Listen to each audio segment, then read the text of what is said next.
27 ऑगस्टपासून गणेशोत्सव सुरू होतोय आणि गणेशोत्सव सुरू होण्याच्या अगोदर मुंबईतील चाकरमानी जे आहेत ते कोकणच्या दिशेने जाताना आपल्याला पाहायला मिळतात आणि याच कोकणवासियांच्या सेवेसाठी लालपरी सज्ज झालेली आहे। कारण की आजपासून दिनांक 23 ऑगस्टपासून ते 7 सप्टेंबरपर्यंत जवळपास 5103 जादा एसटी बसेस सोडणार असल्याची घोषणा जी आहे ती परिवहन मंत्री प्रताप सरनाईक यांच्या वतीनं करण्यात आलेली आहे। कारण की आपण जर पाहायला गेलं तर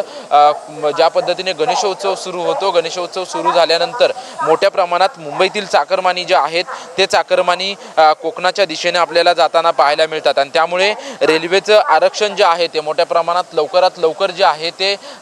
फुल झाल्याचं आपल्याला पाहायला मिळतं आणि त्यामुळे चाकरमान्यांचे हाल होऊ नयेत यासाठी लालपरी म्हणजेच एसटी महामंडळाच्या वतीनं जे आहे ते जादा गाड्या सोडण्यात येतात आणि त्याच पार्श्वभूमीवरती राज्य सरकारच्या वतीने जवळपास 5103 जादा गाड्या ज्या आहेत ते सोडण्यात आलेल्या आहेत आणि ह्या जादा गाड्या 23 ऑगस्ट म्हणजे आजपासून 7 सप्टेंबरपर्यंत चालणार असल्याची माहिती जी आहे ते देण्यात आलेली आहे आणि यामध्ये मुंबई विभागातून 1810 तर सर्वाधिक ठाणे जिल्ह्यातून जे आहे ते 2671 गाड्या ज्या आहेत त्या कोकणाच्या दिशेने रवाना होतील। आज दुपारपासूनच मोठ्या प्रमाणात गाड्या कोकणाच्या दिशेने रवाना होताना सुरुवात झालेली पाहायला मिळेल। कारण की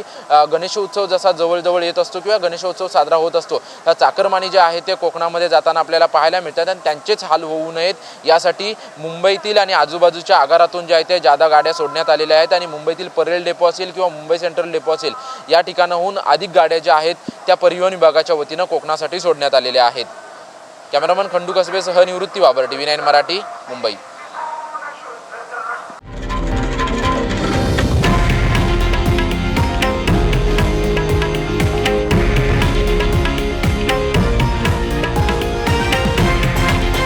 हे आहे देशातील नंबर 1 न्यूज नेटवर्क आणि आपण पाहत आहात TV9 मराठी, एकमेव।